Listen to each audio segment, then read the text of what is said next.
The debate ಕಾರ್ಯಕ್ರಮಕ್ಕೆ ಸ್ವಾಗತ. ಇವತ್ತು ನಾವು ಆಮ್, ವಿಜಯೇಂದ್ರ ರಾಮನಾಥ ಭಟ್ ಅವರು ಬರೆದಿರುವ ಸಂಧ್ಯಾವಂದನೆಯ ಅಂತರಂಗ ಗಾಯತ್ರಿ ಸುಧಾ ಸೌರಭ ಅನ್ನುವ ಒಂದು ಬಹಳ ಮಹತ್ವದ ಗ್ರಂಥದ ಆಯ್ದ ಭಾಗಗಳನ್ನ ಇಟ್ಕೊಂಡು ಸ್ವಲ್ಪ ಚರ್ಚೆ ಮಾಡೋಣ ಅಂತ ಇದ್ದೀವಿ. ಈ ಗ್ರಂಥ ಇದೆಯಲ್ಲ, ಇದು ನಾವು ಪ್ರತಿದಿನ ಮಾಡೋ ಸಂಧ್ಯಾವಂದನೆ, ಆಮೇಲೆ ಅದರಲ್ಲಿ ಮುಖ್ಯವಾದ ಗಾಯತ್ರಿ ಜಪ ಇದೆಯಲ್ಲ, ಅದರ ಬಗ್ಗೆ ಆಳವಾದ ಅರ್ಥಗಳು, ಹೇಗೆ ಆಚರಣೆ ಮಾಡಬೇಕು, ಅದರ ಹಿಂದಿನ ಸ್ಪಿರಿಚುವಲ್ ಅಂದ್ರೆ ಆಧ್ಯಾತ್ಮಿಕ ಮಹತ್ವ ಏನು ಅನ್ನೋದ್ರ ಬಗ್ಗೆ ಆಳವಾದ ಒಳನೋಟಗಳನ್ನ ಕೊಡುತ್ತೆ. ಹೌದು, ಇದ್ರಲ್ಲಿ ನಾವು ಗಮನಿಸಬೇಕಾದ ಒಂದು ಮುಖ್ಯ ಅಂಶ ಅಂದ್ರೆ ಈ ಗ್ರಂಥ ಕೇವಲ ಸಂಧ್ಯಾವಂದನೆಯ ಹೊರಗಿನ ಕ್ರಿಯೆಗಳು ಅಂದ್ರೆ ಹೇಗೆ ಮಾಡಬೇಕು ಅನ್ನೋದಷ್ಟೇ ಅಲ್ಲ, ಅದರ ಅಂತರಂಗ ಅಂತಾರಲ್ಲ, ಅಂದ್ರೆ ಅದರ ಒಳಗಿನ ತತ್ವ ಸಾರ ಏನಿದೆ ಮತ್ತು ಅದನ್ನ ನಾವು ಹೇಗೆ ಮನಸ್ಸಿನಲ್ಲಿ ಚಿಂತನೆ ಮಾಡಬೇಕು, ಆ ಅನುಸಂಧಾನ ಅಂತಾರಲ್ಲ, ಅದರ ಮಹತ್ವದ ಬಗ್ಗೆ ಬಹಳ ಒತ್ತಿ ಹೇಳುತ್ತೆ ಈ ಗ್ರಂಥ. ನೀವು ಹೇಳಿದ್ದು ತುಂಬಾ ಸರಿ. ಅದೇ ನೋಡಿ ನಮ್ಮ ಇವತ್ತಿನ ಚರ್ಚೆಯ ಮುಖ್ಯ ವಿಷಯ. ಪ್ರಶ್ನೆ ಇರೋದು ಹೀಗೆ: ಸಂಧ್ಯಾವಂದನೆ ಮಾಡೋದ್ರಿಂದ ನಮಗೆ ಪೂರ್ತಿಯಾದ ಆಧ್ಯಾತ್ಮಿಕ ಫಲಗಳು ಸಿಗ್ಬೇಕು ಅಂದ್ರೆ, ಅದರ ಪೂರ್ತಿ ಕೆಪ್ಯಾಸಿಟಿ ರೀಚ್ ಆಗ್ಬೇಕು ಅಂದ್ರೆ, ಕೇವಲ ಶ್ರದ್ಧೆಯಿಂದ ರೂಲ್ಸ್ ಎಲ್ಲ ಪಾಲಿಸ್ಕೊಂಡು ಪ್ರತಿದಿನ ತಪ್ಪದೆ ಮಾಡಿದ್ರೆ ಸಾಕಾಗತ್ತಾ? ಅಥವಾ ಈ ಪುಸ್ತಕ ಪದೇ ಪದೇ ಹೇಳೋ ಹಾಗೆ ಅದರ ತತ್ವಗಳು, ಮಂತ್ರಗಳ ಅರ್ಥ, ಅದರ ಒಳಗಿನ ಆಶಯ ಏನು ಅನ್ನೋದ್ರ ಬಗ್ಗೆ ಆಳವಾದ ತಿಳುವಳಿಕೆ ಅಂದ್ರೆ ಅನುಸಂಧಾನ ಅನ್ನೋದು ನಿಜವಾಗ್ಲೂ ಅತ್ಯಗತ್ಯವಾ? ಸರಿ, ಹಾಗಾದ್ರೆ ಈ ಚರ್ಚೆಯಲ್ಲಿ ಆಳವಾದ ತಾತ್ವಿಕ ತಿಳುವಳಿಕೆ ಮತ್ತೆ ಅನುಸಂಧಾನ ಇದೆಯಲ್ಲ, ಅದೇ ಗರಿಷ್ಠ ಫಲಗಳಿಗೆ ಅತ್ಯವಶ್ಯಕ ಅಂತ ನೀವು ವಾದ ಮಾಡ್ತೀರಿ ಅಂತ ನಾನು ಅಂದ್ಕೊಳ್ತೀನಿ. ಹೌದು, ನನ್ನ ವಾದ ಖಂಡಿತ ಅದೇ ಆಗಿದೆ. ಮತ್ತೆ ನೀವು ಶ್ರದ್ಧೆಯಿಂದ ಮಾಡೋ ಆಚರಣೆಯಲ್ಲೇ ಒಂದು ಸ್ವತಂತ್ರವಾದ ದೊಡ್ಡ ಮೌಲ್ಯ ಇದೆ. ಎಲ್ಲರೂ ಅಷ್ಟು ಉನ್ನತ ಮಟ್ಟದ ತಾತ್ವಿಕ ಅನುಸಂಧಾನ ಮಾಡೋಕ್ಕಾಗದೇ ಇದ್ರೂ ಅಥವಾ ಮಾಡದೇ ಇದ್ರೂ ಸಹ ಸಂಧ್ಯಾವಂದನೆಯಿಂದ ಸಿಗಬೇಕಾದ ಮೂಲಭೂತ ಪ್ರಯೋಜನಗಳು ಇದ್ದೇ ಇರುತ್ತೆ ಅಂತ ವಾದ ಮಾಡಲಿದ್ದೀರಿ ಅಲ್ವಾ? ಸರಿ, ಹಾಗಾದ್ರೆ ನಿಮ್ಮ ವಾದವನ್ನು ಮೊದಲು ಕೇಳೋಣ. ದಯವಿಟ್ಟು ಶುರು ಮಾಡಿ. ಖಂಡಿತ. ನೋಡಿ, ನನ್ನ ನಿಲುವು ಬಹಳ ಸ್ಪಷ್ಟವಾಗಿದೆ. ಸಂಧ್ಯಾವಂದನೆಯಿಂದ ನಾವು ಅತ್ಯುನ್ನತವಾದ ಆಧ್ಯಾತ್ಮಿಕ ಫಲಗಳನ್ನು, ಅಂದ್ರೆ ಉದಾಹರಣೆಗೆ ಮೋಕ್ಷ ಸಾಧನೆಗೆ ಸಹಾಯ ಆಗೋ ಚಿತ್ತಶುದ್ಧಿ ಇರಬಹುದು, ಅಥವಾ ಭಗವಂತನ ಆತ್ಮತ್ವದ ಅರಿವು ಅಂತಾರಲ್ಲ, ಅಂತಹ ಉನ್ನತ ಗುರಿಗಳನ್ನು ತಲುಪಬೇಕು ಅಂದ್ರೆ ಈ ಗ್ರಂಥದಲ್ಲಿ ಎಷ್ಟು ವಿವರವಾಗಿ ಹೇಳಿದ್ದಾರೋ ಅಂತಹ ಆಳವಾದ ತಾತ್ವಿಕ ತಿಳುವಳಿಕೆ ಮತ್ತೆ ನಿರಂತರವಾದ ಅನುಸಂಧಾನ ಬೇಕೇ ಬೇಕು. ಇದು ಕೇವಲ ನನ್ನ ಅಭಿಪ್ರಾಯ ಅಲ್ಲ.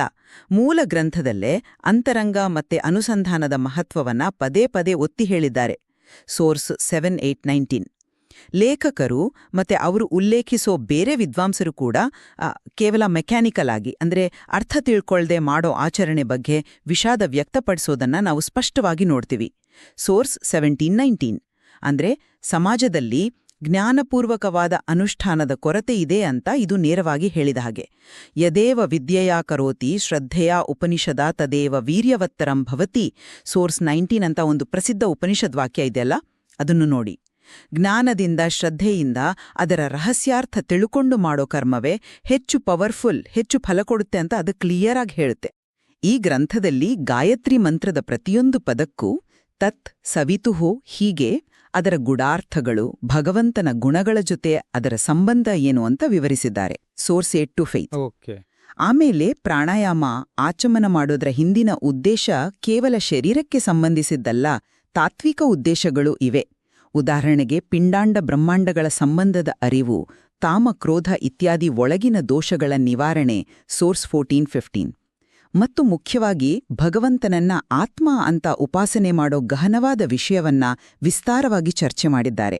ಸೋರ್ಸ್ 7-11. ಇವೆಲ್ಲವೂ ಏನನ್ನ ಸೂಚಿಸುತ್ತೆ ಅಂದ್ರೆ, ಕೇವಲ ಹೊರಗಿನ ಆಚರಣೆಯನ್ನ ದಾಟಿ ಆಳವಾದ ಚಿಂತನೆ ಮಾಡಬೇಕಾದ ತಿಳುವಳಿಕೆಯ ಎಷ್ಟು ಅಗತ್ಯ ಅನ್ನೋದನ್ನ ಬಲವಾಗಿ ಹೇಳುತ್ತೆ. ತಿಳುವಳಿಕೆ ಇಲ್ಲದೆ ಸುಮ್ನೆ ರೂಢಿಯಿಂದ ಮಾಡೋ ಶ್ರದ್ಧೆಯನ್ನ ಭಗವದ್ಗೀತೆಯ 17.28 ಆಧಾರದ ಮೇಲೆ ಮೂಲದಲ್ಲಿ ಅಸತ್ ಅಂದ್ರೆ ದೊಡ್ಡ ಫಲ ಕೊಡದ ಬಹುಶಃ ವ್ಯರ್ಥ ಆಗಬಹುದಾದ ಕ್ರಿಯೆ ಅಂತಾನೂ ಪರಿಗಣಿಸೋ ಸಾಧ್ಯತೆ ಇದೆ. ಸೋರ್ಸ್ 19. ಅದನ್ನ ನಾವು ಮರೆಯೋ ಹಾಗಿಲ್ಲ. ನೀವು ಹೇಳಿದ ಪಾಯಿಂಟ್ಸ್ನಲ್ಲಿ ವಿಶೇಷವಾಗಿ ಆ ಹೈಯರ್ ಸ್ಪಿರಿಚುವಲ್ ಗೋಲ್ಸ್, ಉನ್ನತ ಆಧ್ಯಾತ್ಮಿಕ ಗುರಿಗಳ ದೃಷ್ಟಿಯಿಂದ ನೋಡಿದ್ರೆ ಸಾಕಷ್ಟು ಸತ್ಯಾಂಶ ಇದೆ ಅನ್ನೋದನ್ನ ನಾನು ಒಪ್ಕೊಳ್ತೀನಿ. ಆದರೆ ನಾನು ಈ ವಿಷಯವನ್ನ ಸ್ವಲ್ಪ ಬೇರೆ ಆಂಗಲ್ನಿಂದ ನೋಡೋಕಿಷ್ಟಪಡ್ತೀನಿ. ಮೊದಲನೇದಾಗಿ ಸಂಧ್ಯಾವಂದನೆ ಅನ್ನೋದು ಅದು ಒಂದು ನಿತ್ಯ ಕರ್ಮ. ಅಂದ್ರೆ ಪ್ರತಿದಿನ ತಪ್ಪದೇ ಮಾಡಲೇಬೇಕಾದ ಒಂದು ಡ್ಯೂಟಿ, ಕರ್ತವ್ಯ. ಹೀಗೆ ನಿಯಮಬದ್ಧವಾಗಿ ಶ್ರದ್ಧಾಪೂರ್ವಕವಾಗಿ ಈ ಕರ್ತವ್ಯವನ್ನ ಮಾಡೋದ್ರಲ್ಲೇ ತುಂಬಾ ಮುಖ್ಯವಾದ ತಕ್ಷಣಕ್ಕೆ ಕಾಣುವ ಪ್ರಯೋಜನಗಳು ಇವೆ ಅಂತ ಇದೇ ಮೂಲ ಗ್ರಂಥವೇ ಸ್ಪಷ್ಟವಾಗಿ ಹೇಳುತ್ತೆ. ಉದಾಹರಣೆಗೆ, ದಿನದ ಬೇರೆ ಬೇರೆ ಟೈಮ್ನಲ್ಲಿ ನಮಗೆ ಗೊತ್ತಿಲ್ಲದೆ ಮಾಡಿದ ಪಾಪಗಳು ಹೋಗುತ್ತೆ, ಚಿತ್ತ ಶುದ್ಧಿಯಾಗುತ್ತೆ, ಮನಸ್ಸಿನ ಏಕಾಗ್ರತೆ ಜಾಸ್ತಿ ಆಗುತ್ತೆ, ದೈಹಿಕ ಮತ್ತು ಮಾನಸಿಕ ಆರೋಗ್ಯ ಸುಧಾರಿಸುತ್ತೆ, ಮತ್ತೆ ಸದ್ಗುಣಗಳು ಅಂದ್ರೆ ಸತ್ಯ, ಧರ್ಮ ಇತ್ಯಾದಿ ಗುಣಗಳು ಬೆಳೆಯುತ್ತೆ.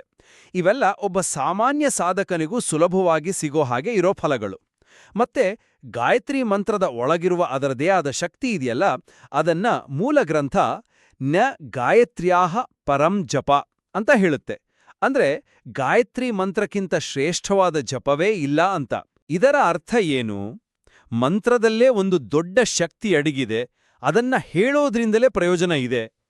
ಹೌದು, ನೀವು ಹೇಳ್ದ ಹಾಗೆ ಆಳವಾದ ತಾತ್ವಿಕ ತಿಳುವಳಿಕೆ ಇದ್ರೆ ಆ ಫಲ ಖಂಡಿತವಾಗಿಯೂ ಜಾಸ್ತಿಯಾಗ್ಬೋದು, ಅದನ್ನ ಹೈಯರ್ ಲೆವೆಲ್ಗೆ ತಗೊಂಡು ಹೋಗ್ಬೋದು.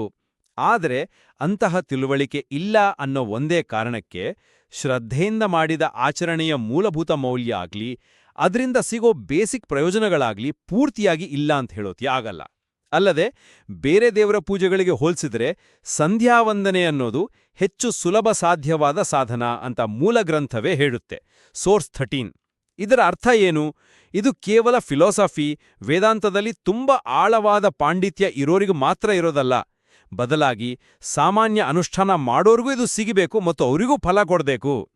ಸರಿಯಾದ ವಿಧಿವಿಧಾನವನ್ನ ಅನುಸರಿಸಿ ಇದು ನನ್ನ ಕರ್ತವ್ಯ, ಇದನ್ನ ಮಾಡೋದ್ರಿಂದ ನನಗೂ ಲೋಕಕ್ಕೂ ಒಳ್ಳೇದಾಗುತ್ತೆ ಅನ್ನೋ ಒಂದು ಬೇಸಿಕ್ ಶ್ರದ್ಧೆ ಇದೆಯಲ್ಲ, ಆಸ್ತಿಕ ಬುದ್ಧಿ, ಅದರಿಂದ ನಿಷ್ಠೆಯಿಂದ ಮಾಡೋದೇ ಪಾಪಕ್ಷಯ, ಚಿತ್ತಶುದ್ಧಿಯಂತಹ ಪ್ರಾಥಮಿಕ ಲಾಭಗಳನ್ನ ಪಡೆಯೋಕೆ ಸಾಕು ಅನ್ನೋದು ನನ್ನ ವಾದ. ನಿಮ್ಮ ಮಾತಿನಲ್ಲಿ ತೂಕ ಇದೆ. ನೀವು ಹೇಳೋ ಸಾಮಾನ್ಯ ಪ್ರಯೋಜನಗಳು ಅಂದ್ರೆ ಪಾಪಕ್ಷಯ, ಚಿತ್ತಶುದ್ಧಿ ಇತ್ಯಾದಿಗಳನ್ನ ನಾನು ಅಲ್ಲಗಳೆಯೋದಿಲ್ಲ. ಆದರೆ ಗ್ರಂಥ ಬರೆದವರು ಅಷ್ಟಕ್ಕೆ ನಿಲ್ಲೋದಿಲ್ಲವಲ್ಲ. ಅವರು ಗಾಯತ್ರಿ ಮಂತ್ರದ ಒಂದೊಂದೇ ಪದಕ್ಕೆ ತತ್, ಸವಿತುಹು, ವರೇಣ್ಯಂ ಇತ್ಯಾದಿಗಳಿಗೆ ಕೇವಲ ಸಾಮಾನ್ಯ ಅರ್ಥವನ್ನಲ್ಲ, ಬದಲಾಗಿ ಪರಮಾತ್ಮನ ನಿರ್ದಿಷ್ಟ ಗುಣಗಳಾಗಿ ಮತ್ತು ಕೊನೆಗೆ ಆ ಪರಮಾತ್ಮನೇ ಎಲ್ಲರಲ್ಲೂ ಇರುವ ಎಲ್ಲಗೂ ಆತ್ಮನಾಗಿ ಹೇಗಿದ್ದಾನೆ ಅನ್ನೋ ಗಹನವಾದ ತತ್ವದ ಜೊತೆ ಲಿಂಕ್ ಮಾಡಿ ತುಂಗ ವಿಸ್ತಾರವಾಗಿ ವಿವರಿಸಿದ್ದಾರೆ. ಸೋರ್ಸ್ 5ರಿಂದ 10. ಅದೇ ರೀತಿ ಆಚಮನ, ಪ್ರಾಣಾಯಾಮಗಳ ಉದ್ದೇಶಗಳನ್ನ ಕೇವಲ ಹೊರಗಿನ ಶಾರೀರಿಕ ಶುದ್ಧಿ ಅಥವಾ ಲಂಗ್ಸ್ ಎಕ್ಸಸೈಸ್ ಅಂತ ಮಾತ್ರ ಹೇಳ್ದೆ, ಅವುಗಳಿಗೆ ಪಿಂಡಾಂಡ ಅಂದ್ರೆ ನಮ್ಮ ಶರೀರ ಮತ್ತು ಬ್ರಹ್ಮಾಂಡ ಅಂದ್ರೆ ಈ ವಿಶ್ವ, ಇವೆರಡರ ನಡುವಿನ ಒಂದೇ ರೀತಿ ಇರುವಿಕೆಯ ಅರಿವು ಮತ್ತೆ ಕಾಮ, ಕ್ರೋಧ, ಲೋಭದಂತಹ ಒಳಗಿನ ಶತ್ರುಗಳ ದೋಷಗಳ ನಿವಾರಣೆ, ಸೋರ್ಸ್ 15 ಇಂತಹ ಆಳವಾದ ತಾತ್ವಿಕ ಅರ್ಥಗಳನ್ನು ಕೊಟ್ಟಿದ್ದಾರೆ. ಈ ಮಟ್ಟದ ಇಷ್ಟು ಸಣ್ಣ ಸಣ್ಣ ಡೀಟೇಲ್ಸ್ನ ವಿವರಣೆಯನ್ನ ಗ್ರಂಥಕರ್ತರು ಯಾಕೆ ಕೊಟ್ಟಿದ್ದಾರೆ? ಇದು ಸುಮ್ಮನೆ ಪಂಡಿತರು ತಮ್ಮ ಜ್ಞಾನ ತೋರ್ಸ್ಕೊಳ್ಳೋಕಲ್ಲ, ಬದಲಾಗಿ ಸಂಧ್ಯಾವಂದನೆಯ ಗರಿಷ್ಠ ಅಂದ್ರೆ ಅದರ ಫುಲ್ ಪೊಟೆನ್ಷಿಯಲ್ ಲಾಭವನ್ನ ಪಡೆಯಬೇಕು ಅಂದ್ರೆ ಈ ಮಟ್ಟದ ತಿಳುವಳಿಕೆ ಮತ್ತು ಅನುಸಂಧಾನ ಉದ್ದೇಶಪೂರ್ವಕವಾಗಿದೆ, ಅದು ಬೇಕೇ ಬೇಕು ಅನ್ನೋದಕ್ಕೆ ಇದೊಂದು ಸ್ಟ್ರಾಂಗ್ ಎವಿಡೆನ್ಸ್. ಜ್ಞಾನವಿಲ್ಲದ ಅಂದ್ರೆ ಈ ಫಿಲಾಸಫಿಕಲ್ ಬ್ಯಾಕ್ಗ್ರೌಂಡ್ ಗೊತ್ತಿಲ್ಲದ ಕೇವಲ ಮೆಕ್ಯಾನಿಕಲ್ ಆದ ಶ್ರದ್ಧೆಯನ್ನ, ಕೇವಲ ಹೊರಗಿನ ಕ್ರಿಯೆಯನ್ನ ಭಗವದ್ಗೀತೆಯ 17.28 ಆಧಾರದ ಮೇಲೆ ಮೂಲದಲ್ಲಿ ಅಸತ್ ಅಂತ ಸ್ವಲ್ಪ ಸೂಚ್ಯವಾಗಿ ಹೇಳಿರೋದನ್ನ ನಾವು ಹೇಗೆ ಇಗ್ನೋರ್ ಮಾಡಕ್ ಸಾಧ್ಯ? ಅಸತ್ ಅಂದ್ರೆ ಈ ಲೋಕದಲ್ಲಾಗ್ಲಿ ಪರಲೋಕದಲ್ಲಾಗ್ಲಿ ದೊಡ್ಡ ಶಾಶ್ವತವಾದ ಪ್ರಯೋಜನ ಕೊಡಕ್ಕಾಗದೇ ಇರೋದು ಅಂತಾನೆ ಅದರ ಅರ್ಥ. ಬಹುಶಃ ಕೇವಲ ಟೆಂಪರರಿ ಲೌಕಿಕ ಫಲಗಳಿಗೆ ಮಾತ್ರ ಅದು ಸೀಮಿತ ಆಗ್ಬೋದು. ಈ ಅಸತ್ ಅನ್ನೋ ಪದದ ಇಂಟರ್ಪ್ರಿಟೇಷನ್ ಇದೆಯಲ್ಲ, ಅದರ ಬಗ್ಗೆ ನಾವು ಸ್ವಲ್ಪ ಹುಷಾರಾಗಿರಬೇಕು ಅಂತ ನನಗನ್ನಿಸ್ತದೆ. ಭಗವದ್ಗೀತೆಯ ಆ ಶ್ಲೋಕ 1728 ಹೇಳೋದು ಹೀಗೆ: ಅಶ್ರದ್ಧಯಾ ಹುತಂ ದತ್ತಂ ತಪಸ್ತಪ್ತಂ ಕೃತಂ ಚ ಯತ್ ಅಸದಿತ್ಯುಚ್ಯತೆ ಪಾರ್ಥ ನಚತತ್ ಪ್ರೇತ್ಯ ನೋ ಇಹ. ಇಲ್ಲಿ ಅಶ್ರದ್ಧಯ ಅನ್ನೋದು ಮುಖ್ಯ. ಅಂದ್ರೆ ಶ್ರದ್ಧೆಯೇ ಇಲ್ಲದೆ, ನಂಬಿಕೆಯೇ ಇಲ್ಲದೆ, ಆಸ್ತಿಕ ಬುದ್ಧಿಯೇ ಇಲ್ಲದೆ ಸುಮ್ಮನೆ ಲೋಕ ತೋರಿಸ್ಕೊಳ್ಳೋಕೆ ಅಥವಾ ಬೇರೆ ದಾರಿ ಇಲ್ಲದೆ ಮಾಡೋ ಕರ್ಮ ಅಸತ್. ಅದು ಈ ಲೋಕದಲ್ಲೂ ಫಲ ಕೊಡಲ್ಲ, ಪರಲೋಕದಲ್ಲೂ ಕೊಡಲ್ಲ. ಆದರೆ ಒಬ್ಬ ವ್ಯಕ್ತಿ ತನ್ನ ಕರ್ತವ್ಯ ಅಂತ ತಿಳ್ಕೊಂಡು ದೇವರ ಮೇಲೆ ಪ್ರಾಮಾಣಿಕವಾದ ನಂಬಿಕೆ ಇಟ್ಟು ತನಗೆ ಗುರುಗಳು ಹೇಳಿಕೊಟ್ಟ ಹಾಗೆ ಅಥವಾ ಸಂಪ್ರದಾಯದಿಂದ ಬಂದ ಹಾಗೆ ಶ್ರದ್ಧೆಯಿಂದ ಆಚರಣೆ ಮಾಡ್ತಿದ್ರೆ ಅವನಿಗೆ ಗಾಯತ್ರಿ ಮಂತ್ರದ ಪ್ರತಿಯೊಂದು ಪದದ ವೇದಾಂತದ ಅರ್ಥ ಗೊತ್ತಿಲ್ಲ ಅನ್ನೋ ಒಂದೇ ಕಾರಣಕ್ಕೆ ಅವನ ಆಚರಣೆಯನ್ನ ಪೂರ್ತಿಯಾಗಿ ಅಸತ್ ಅಥವಾ ಯೂಸ್ಲೆಸ್ ಅಂತ ಕರೆಯೋದು ಸರಿನಾ? ಇದು ಸ್ವಲ್ಪ ಕಠಿಣವಾದ ತೀರ್ಮಾನ ಆಗಲ್ವಾ? ನೀವೇ ಒಪ್ಕೊಂಡಾಗೆ ಮೂಲ ಗ್ರಂಥವೇ ಏಕಾಗ್ರತೆ, ಆರೋಗ್ಯ, ಪ್ರತಿದಿನದ ಪಾಪನಾಶ, ಸದ್ಗುಣಗಳ ಬೆಳವಣಿಗೆ ಅಂತ ಅನೇಕ ಪ್ರಯೋಜನಗಳನ್ನ ಲಿಸ್ಟ್ ಮಾಡುತ್ತೆ. ಈ ಬೆನಿಫಿಟ್ಸ್ ಕೇವಲ ಆಳವಾದ ತಾತ್ವಿಕ ಅನುಸಂಧಾನ ಇದ್ದೋರಿಗೆ ಮಾತ್ರ ಸೀಮಿತ ಅಂತ ಗ್ರಂಥದಲ್ಲಿ ಸ್ಪಷ್ಟವಾಗಿ ನಿರ್ದಿಷ್ಟವಾಗಿ ಎಲ್ಲೂ ಹೇಳಿದಾಗೆ ಕಾಣುತ್ತಿಲ್ಲ. ಈ ಗ್ರಂಥ ಅನುಷ್ಠಾನ ಮಾಡೋರಿಗೆ ಒಂದು ಆಪತ್ಮಿತ್ರವಾಗಿ, ಅಂದ್ರೆ ಕಷ್ಟ ಬಂದಾಗ ಅಥವಾ ಡೌಟ್ ಬಂದಾಗ ಸಹಾಯ ಮಾಡೋ ಫ್ರೆಂಡ್ ತರ ಬಲ್ಲಿದೆ ಅಂತ ಲೇಖಕರೇ ಹೇಳ್ತಾರ. ಇದರ ಉದ್ದೇಶ ಅಭ್ಯಾಸವನ್ನ ಪ್ರೋತ್ಸಾಹಿಸೋದು, ಅದನ್ನ ಇನ್ನೂ ಆಳವಾಗಿ ಮಾಡೋಕೆ ಗೈಡೆನ್ಸ್ ಕೊಡೋದು, ಅದರಲ್ಲಿ ಇರ್ಬೋದಾದ ತಪ್ಪುಗಳನ್ನ ಸರಿಪಡಿಸೋದು. ಆದ್ರೆ ಇದು ಪ್ರಯೋಜನ ಪಡೆಯೋಕಿರೋ ಒಂದೇ ಮತ್ತು ಕಂಪಲ್ಸರಿ ದಾರಿ ಅಂತ ಹೇಳಿದಾಗೆ ನನಗೆ ಕಾಣುತ್ತಿಲ್ಲ. ತನ್ನ ಡ್ಯೂಟಿಯನ್ನ ಶ್ರದ್ಧೆಯಿಂದ ಪ್ರಾಮಾಣಿಕವಾಗಿ ಮಾಡೋದೇ ಒಂದು ದೊಡ್ಡ ಮಟ್ಟದ ಶ್ರದ್ಧೆ, ಮತ್ತು ಅಂಥ ನಿಷ್ಠೆಯಿಂದ ಮಾಡೋ ಕರ್ಮಕ್ಕೆ ಅದರದ್ದೇ ಆದ ಫಲ, ಅದರದ್ದೇ ಆದ ಮೌಲ್ಯ ಖಂಡಿತವಾಗಿಯೂ ಇರುತ್ತೆ. ನೀವು ಆಪತ್ಮಿತ್ರ ಅನ್ನೋ ಪದವನ್ನ ಹೇಳಿದ್ದು ಒಳ್ಳೇದೇ ಆಯ್ತು. ಅದು ಗ್ರಂಥದ ಉದ್ದೇಶವನ್ನ ಕ್ಲಿಯರ್ ಮಾಡುತ್ತೆ. ಆದರೆ ಅದೇ ಸಮಯದಲ್ಲಿ ಮೂಲದಲ್ಲಿ ಲೇಖಕರು ಈಗಿನ ಸಮಾಜದಲ್ಲಿ ಸಂಧ್ಯಾವಂದನೆಯ ಆಚರಣೆಯ ಕ್ವಾಲಿಟಿ ಕಡಿಮೆಯಾಗಿರೋ ಬಗ್ಗೆ ಮತ್ತೆ ಪಾಠಭೇದಗಳು ಅಂದ್ರೆ ಆಚರಣೆ ಮಾಡೋ ವಿಧಾನಗಳಲ್ಲಿ ಬಂದಿರೋ ಕನ್ಫ್ಯೂಷನ್ಗಳು, ವ್ಯತ್ಯಾಸಗಳು, ಇದರ ಬಗ್ಗೆ ತೀವ್ರವಾದ ಕಳವಳ ವ್ಯಕ್ತಪಡಿಸೋದನ್ನು ನಾವು ಗಮನಿಸಬೇಕು. ಸೋರ್ಸ್ 17. ಈ ಕಳವಳ ಯಾಕಂದ್ರೆ ಸರಿಯಾದ ಆಳವಾದ ತಿಳುವಳಿಕೆ ಇಲ್ಲದೇ ಇರೋದರಿಂದ ಆಚರಣೆ ಅದರ ಒರಿಜಿನಲ್ ಸ್ವರೂಪವನ್ನ ಕಳ್ಕೊಳ್ತಾ ಇದೆ, ಕೇವಲ ಮೆಕ್ಯಾನಿಕಲ್ ಆಗ್ತಾ ಇದೆ.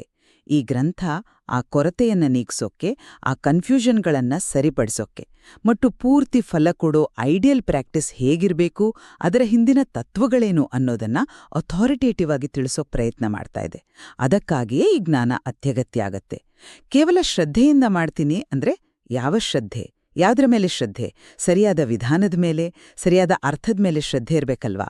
ಅದಕ್ಕೆ ಜ್ಞಾನ ಬೇಕು.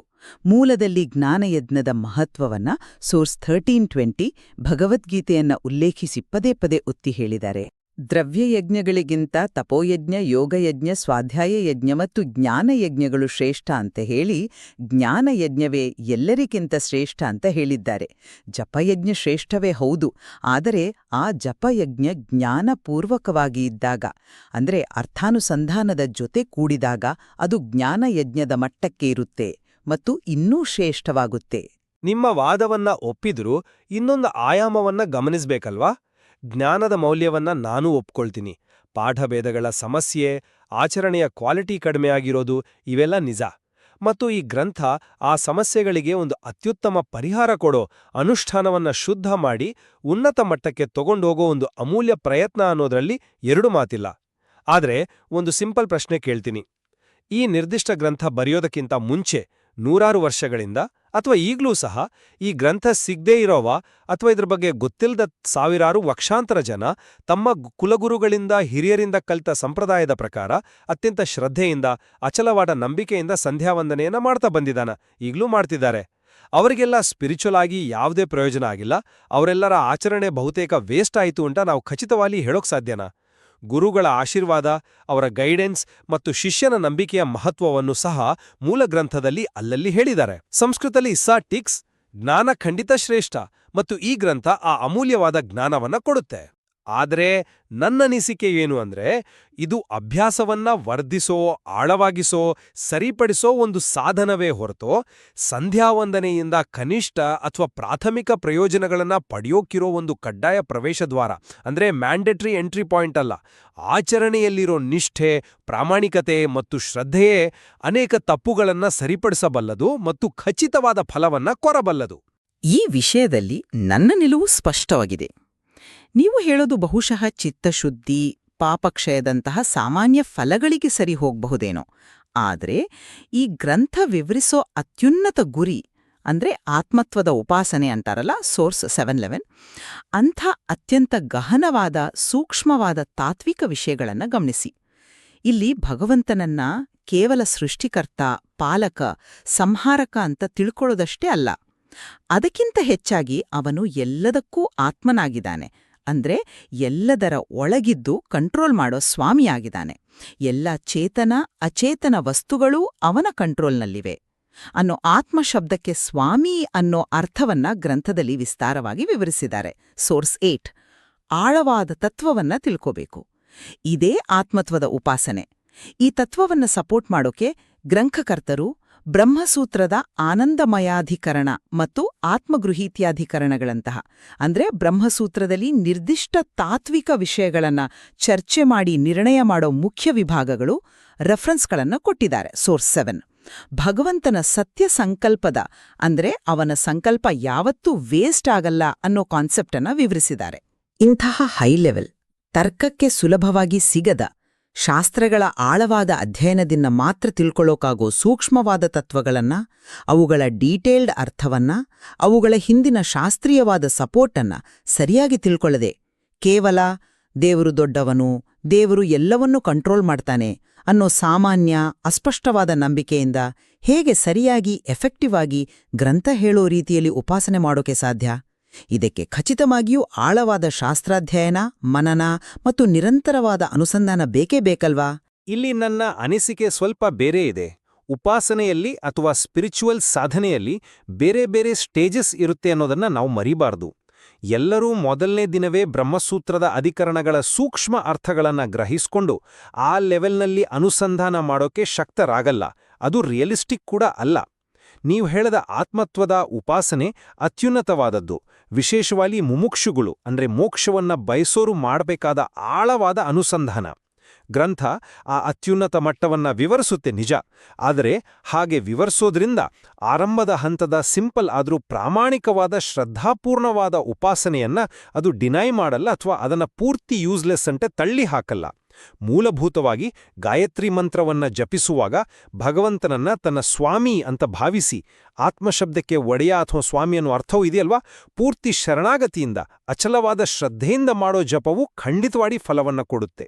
ಧಿಯೋ ಯೋ ನ ಪ್ರಚೋದಯಾತ್, ನಮ್ಮ ಬುದ್ಧಿಗಳನ್ನ ಪ್ರೇರೇಪಿಸು ಅನ್ನೋ ಸರಳವಾದ ಆದರೆ ಅತ್ಯಂತ ಪವರ್ಫುಲ್ ಆದ ಪ್ರಾರ್ಥನೆಯನ್ನ ಮನಃಪೂರ್ವಕವಾಗಿ ಶ್ರದ್ಧೆಯಿಂದ ಹೇಳೋದ್ರಲ್ಲೇ ದೊಡ್ಡ ಶಕ್ತಿ ಇದೆ. ಎಲ್ಲರೂ ತಾತ್ವಿಕ ಪಂಡಿತರಾಗೋಕೆ ಬ್ರಹ್ಮಸೂತ್ರ ಭಾಷ್ಯಗಳನ್ನ ಸ್ಟಡಿ ಮಾಡೋಕೆ ಸಾಧ್ಯವಿಲ್ಲ ಅಥವಾ ಎಲ್ಲರಿಗೂ ಅಂತಹ ಇಂಟ್ರೆಸ್ಟ್ ಇರಬೇಕು ಅಂತಾನೂ ಇಲ್ಲ. ಆದರೆ ಬಹುತೇಕ ಎಲ್ಲರೂ ಪ್ರಾಮಾಣಿಕವಾಗಿ ಶ್ರದ್ಧಾವಂತರಾಗಬಹುದು. ಆ ಶ್ರದ್ಧೆಗೆ, ಆ ನಂಬಿಕೆಗೆ, ಆ ಭಕ್ತಿಗೆ ಅದರದೇ ಆದ ಅಪಾರವಾದ ಮೌಲ್ಯವಿದೆ ಮತ್ತು ಅದಕ್ಕೆ ತಕ್ಕ ಫಲವೂ ಇದ್ದೇ ಇರುತ್ತೆ ಅಂತ ನನ್ನ ದೃಢವಾದ ನಂಬಿಕೆ. ನಿಮ್ಮ ವಾದದ ಹಿಂದಿರೋ ಕಾಳಜಿಯನ್ನ ನಾನು ಅರ್ಥ ಮಾಡ್ಕೊಳ್ಬಲ್ಲೆ. ಒಟ್ಟಿನಲ್ಲಿ ಈ ಚರ್ಚೆಯಿಂದ ಒಂದು ವಿಷಯ ಸ್ಪಷ್ಟ ಆಗ್ತಾ ಇದೆ.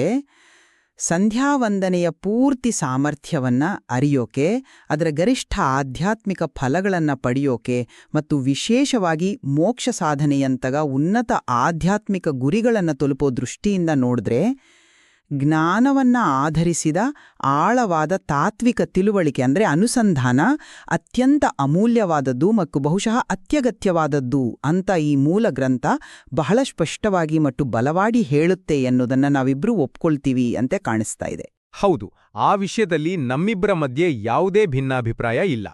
ಗ್ರಂಥವು ಅನುಸಂಧಾನದ ಮಹತ್ವವನ್ನ, ಜ್ಞಪೂರ್ವಕ ಆಚರಣೆಯ ಶ್ರೇಷ್ಠತೆಯನ್ನ ಅತ್ಯಂತ ಬಲವಾಗಿ ಡೌಟೇ ಇಲ್ಲದ ಹಾಗೆ ಹೇಳುತ್ತೆ. ಹಾಗಾದ್ರೆ ನಮ್ಮ ಈ ಚರ್ಚೆಯ ಕೊನೆಯ ನಿಲುವುಗಳನ್ನ ಹೀಗೆ ಶಾರ್ಟಾಗಿ ಹೇಳ್ಬೋದು. ಈ ಗ್ರಂಥ ವಿವರಿಸೋ ಹಾಗೆ ಉನ್ನತ ಆಧ್ಯಾತ್ಮಿಕ ಗುರಿಗಳನ್ನ ಅಂದ್ರೆ ಆತ್ಮ ಸಾಕ್ಷಾತ್ಕಾರ ಅಥವಾ ಮೋಕ್ಷ ಸಾಧನೆಗೆ ಸಹಾಯ ಆಗೋ ಉನ್ನತ ಸ್ಥಿತಿಗಳನ್ನ ಸಾಧಿಸಬೇಕು ಅಂದ್ರೆ ಕೇವಲ ಮೆಕ್ಯಾನಿಕಲ್ ಆದ ರೂಢಿಯಿಂದ ಮಾಡೋ ಆಚರಣೆ ಖಂಡಿತವಾಗಿಯೂ ಸಾಕಾಗಲ್ಲ.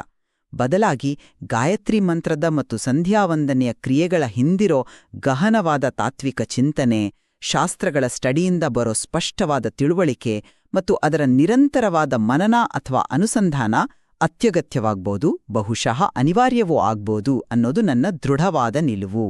ಒಟ್ಟಾರೆಗೆ ಹೇಳೋದಾದ್ರೆ ಸಂಧ್ಯಾವಂದನೆ ಒಂದು ನಿತ್ಯ ಕರ್ಮವಾಗಿ ಎಲ್ಲಾ ದ್ವಿಜರಿಗೂ ಹೇಳಿರುವಂಥ ಒಂದು ಬೇಸಿಕ್ ಡ್ಯೂಟಿ ಆಗಿರೋದ್ರಿಂದ ಅದನ್ನ ಸರಿಯಾದ ಸಾಂಪ್ರದಾಯಬದ್ಧವಾದ ವಿಧಾನದ ಜೊತೆಗೆ ಪ್ರಾಮಾಣಿಕವಾದ ಶ್ರದ್ಧೆ, ಭಕ್ತಿ ಮತ್ತು ಕರ್ತವ್ಯ ಪ್ರಜ್ಞೆಯಿಂದ ಆಚರಿಸೋದ್ರಲ್ಲೇ ಅದರದ್ದೇ ಆದ ಅತ್ಯಂತ ಮಹತ್ವದ ಮೌಲ್ಯ ಅಡಗಿದೆ. ಅದರಿಂದ ಪಾಪಕ್ಷಯ, ಚಿತ್ತಶುದ್ಧಿ, ಮನಸ್ಸಿನ ಶಾಂತಿ, ಸದ್ಗುಣಗಳ ಬೆಳವಣಿಗೆಯಂತಹ ಅನೇಕ ಅತ್ಯಗತ್ಯವಾದ ಪ್ರಯೋಜನಗಳು ಖಂಡಿತವಾಗಿಯೂ ಸಿಗುತ್ತೆ. ಇದು ಎಲ್ಲಾ ಸ್ತರದ ಸಾಧಕರಿಗೂ ಒಂದು ಗಟ್ಟಿಯಾದ ಸ್ಪಿರಿಚುವಲ್ ಫೌಂಡೇಶನ್ ಕೊಡುತ್ತೆ. ಕೆಲವರು ಮಾತ್ರ ಅದರ ಅತ್ಯಂತ ಆಳವಾದ ತಾತ್ವಿಕ ಸ್ತರಗಳನ್ನು ಎಕ್ಸ್ಪ್ಲೋರ್ ಮಾಡೋಕೆ ಶಕ್ತರಾದ್ರೂ ಅಥವಾ ಇಂಟ್ರೆಸ್ಟೆಡ್ ಆದ್ರೂ ಆ ಫೌಂಡೇಶನ್ನ ಮೌಲ್ಯ ಕಡಿಮೆ ಆಗೋದಿಲ್ಲ. ಒಟ್ಟಾರೆಯಾಗಿ ಹೇಳೋದಾದ್ರೆ ವಿಜೇಂದ್ರ ರಾಮನಾಥ ಭಟ್ ಅವರ ಸಂಧ್ಯಾವಂದನೆಯ ಅಂತರಂಗ ಗಾಯತ್ರಿ ಸುಧಾ ಸೌರಭ ಗ್ರಂಥದ ಈ ಆಯ್ದ ಭಾಗಗಳ ಮೂಲಕ ಈ ಮೂಲವು ನಮ್ಮೆಲ್ಲರಿಗೂ ಒಂದು ಇನ್ವಿಟೇಷನ್ ಕೊಡ್ತಾ ಇದೆ. ನಮ್ಮ ಪ್ರತಿದಿನದ ಆಚರಣೆಯಾದ ಸಂಧ್ಯಾವಂದನೆಯ ಹಿಂದೆ ಅಡಗಿರೋ ಅಪಾರವಾದ ಅರ್ಥದ ವಿಸ್ತಾರ, ತಾತ್ವಿಕವಾದ ಆಳ ಮತ್ತು ಆಧ್ಯಾತ್ಮಿಕ ಸಾಧ್ಯತೆಗಳನ್ನು ನಾವು ಸೀರಿಯಸ್ ಆಗಿ ಪರಿಗಣಿಸಬೇಕು, ಎಕ್ಸ್ಪ್ಲೋರ್ ಮಾಡಬೇಕು ಅನ್ನೋದೇ ಆ ಇನ್ವಿಟೇಷನ್. ಹೌದು, ಖಂಡಿತವಾಗಿಯೂ. ಪ್ರತಿಯೊಬ್ಬ ಸಾಧಕನೂ ತನ್ನ ಸ್ಪಿರಿಚುವಲ್ ಜರ್ನಿಯಲ್ಲಿ ಕರ್ಮ ಅಂದ್ರೆ ಹೊರಗಿನ ಆಚರಣೆ, ಶ್ರದ್ಧೆ ಅಂದ್ರೆ ಅಚಲವಾದ ನಂಬಿಕೆ ಮತ್ತು ಭಕ್ತಿ, ಮತ್ತು ಜ್ಞಾನ ಅಂದ್ರೆ ಬೌದ್ಧಿಕ ತಿಳುವಳಿಕೆ ಮತ್ತು ಆಳದ ಅನುಸಂಧಾನ, ಈ ಮೂರು ಮುಖ್ಯ ಅಂಶಗಳ ನಡುವಿನ ಸೂಕ್ಷ್ಮವಾದ ಒಂದಕ್ಕೊಂದು ಡಿಪೆಂಡೆಂಟ್ ಆದ ಸಂಬಂಧವನ್ನ ಹೇಗೆ ಅರ್ಥ ಮಾಡ್ಕೊಳ್ಬೇಕು, ಹೇಗೆ ಅವನ್ನ ಬ್ಯಾಲೆನ್ಸ್ ಮಾಡಬೇಕು ಮತ್ತು ಹೇಗೆ ಒಂದಕ್ಕೊಂದು ಸಪೋರ್ಟಿವ್ ಆಗಿ ಬಳಸ್ಕೊಂಡು ತಮ್ಮ ಸಾಧನೆಯನ್ನ ಇಂಪ್ರೂವ್ ಮಾಡ್ಕೋಬೇಕು ಅನ್ನೋದರ ಬಗ್ಗೆ ಆಳವಾಗಿ ಯೋಚನೆ ಮಾಡಕ್ಕೆ ಈ ಚರ್ಚೆ ಮತ್ತು ಈ ಮೂಲ ಗ್ರಂಥ ಖಂಡಿತವಾಗಿಯೂ ಮೋಟಿವೇಶನ್ ಕೊಡುತ್ತೆ. ಈ ನಿತ್ಯಕರ್ಮದ ಸೂಕ್ಷ್ಮ ವ್ಯತ್ಯಾಸಗಳು, ಅದರ ಹಿಂದಿನ ತತ್ವಗಳು ಮತ್ತು ಅವುಗಳ ಆಚರಣೆಯಿಂದಾಗೋ ಪರಿಣಾಮಗಳ ಬಗ್ಗೆ ಈ ಮೂಲದಲ್ಲಿ ಎಕ್ಸ್ಪ್ಲೋರ್ ಮಾಡಕ್ಕೆ ಇನ್ನೂ ಹೆಚ್ಚಿನ ಆಳವಾದ ವಿಷಯಗಳಿದೆ.